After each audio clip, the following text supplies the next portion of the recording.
Claire Schweitzer, est-ce que pour vous il y a atteinte à la laïcité et, pour reprendre les termes de Anne Lorblin, un fait séparatiste ou une illustration du communautarisme lorsqu'on porte l'abaya ou le camis à l'école? Alors, la polémique abaya nous occupe largement la rentrée scolaire. J'aimerais juste dire que on est tous à peu près d'accord, syndicats d'enseignants et pour beaucoup dans la classe politique, à dire que c'est un peu un écran de fumée qui nous a été propulsé par Gabriel Attal pour masquer l'échec de la rentrée scolaire. On a des chiffres un peu distordants, mais entre 1000 et 3000 postes au concours qui n'ont pas été pourvus, des difficultés dans les établissements, etc. Là, ce sont les vraies difficultés aujourd'hui de l'école à la rentrée.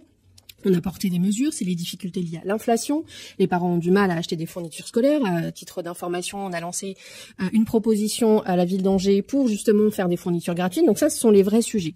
Ensuite, il ne faut pas nier la problématique auquel se confrontent un certain nombre de chefs d'établissement et d'enseignants, mais il faut aussi rationaliser. On est sur 145 établissements sur environ 60 000 au total qui ont été confrontés à une difficulté de traitement de jeunes filles qui se sont rendues dans leur établissement avec cette fameuse abaya, que je pense beaucoup de nos concitoyens ont découvert en cette rentrée scolaire d'ailleurs.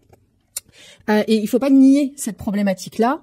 Alors, on a un arsenal juridique, on a la loi de 2004 qui nous permet, qui permet surtout au corps enseignant et au corps des personnels d'éducation et de direction dans les établissements de prendre des mesures pour justement faire respecter la loi de 2004 qui n'est pas qui est une entorse à la loi de 1905 sur la laïcité. On est sur quelque chose qui a marqué un tournant en 2004 sur la question de la laïcité dans les lieux publics.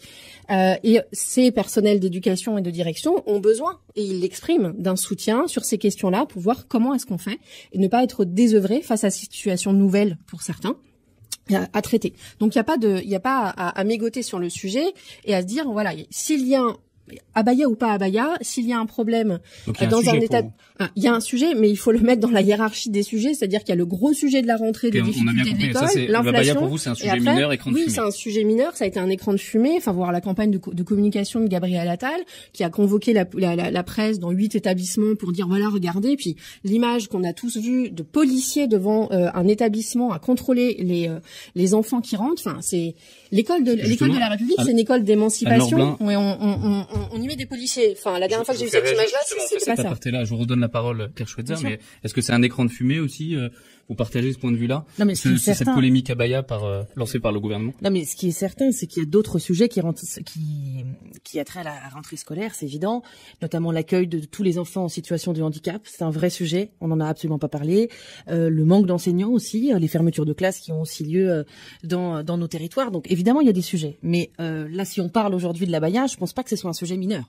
Parce que les actes de communautarisme, ils existent à l'occasion de la rentrée scolaire, et donc l'école de la République est touchée, mais encore une fois, pas uniquement au moment de la rentrée scolaire.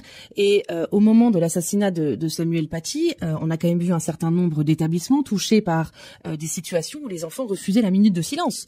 Donc il y a aujourd'hui un sujet communautariste au sens général du terme, qui effectivement touche l'école de la République, mais pas que. C'est pour ça qu'il y a un certain nombre de sujets qui n'avaient pas été abordés à l'occasion de la loi dans l'hémicycle sur le séparatisme, l'enseignement supérieur, le monde du sport.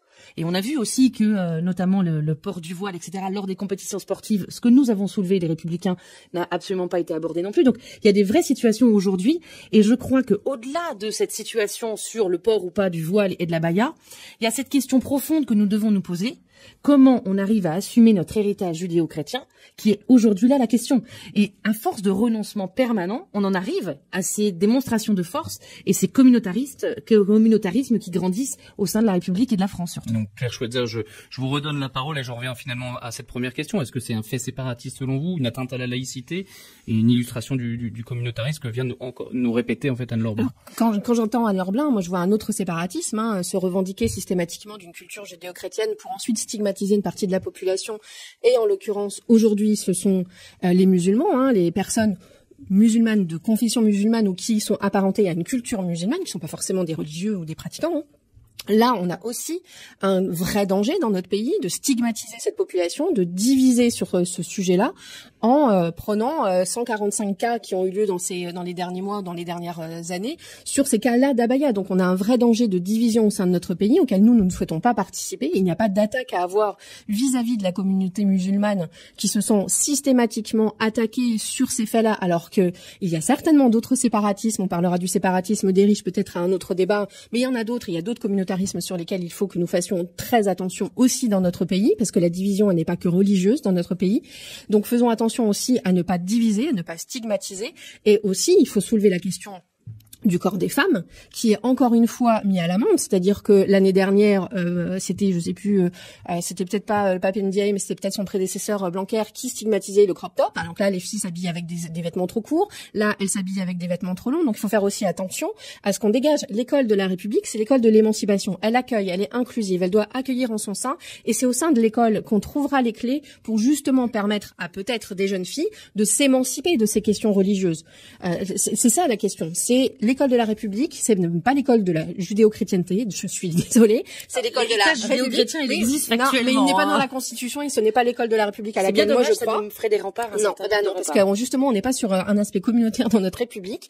La République, elle protège tous ses enfants, donc elle les accueille sans policier à l'entrée. Et si un personnel d'éducation a une problématique où il sent que, oui, le port d'une certaine tenue ou d'un certain signe est, comme le dit la loi de 2004, ostensiblement quelque chose qui appartient du prosélytisme, il agit et il a les outils pour agir. Mais vous ne pensez pas qu'il y a quand même une volonté de la part de ceux qui portent ces vêtements-là, une volonté d'affirmer qu'ils appartiennent à une culture musulmane et montrer ainsi leur refus de s'intégrer justement en France, qui demeure, je suis désolé de le dire, mais effectivement d'origine judéo-chrétienne. Mais non, mais je suis pas d'accord avec le fait de tenir ce discours-là. On est dans l'école de la République, elle n'a pas de religion, la République. Point barre. Donc on ne parle pas de culture judéo-chrétienne.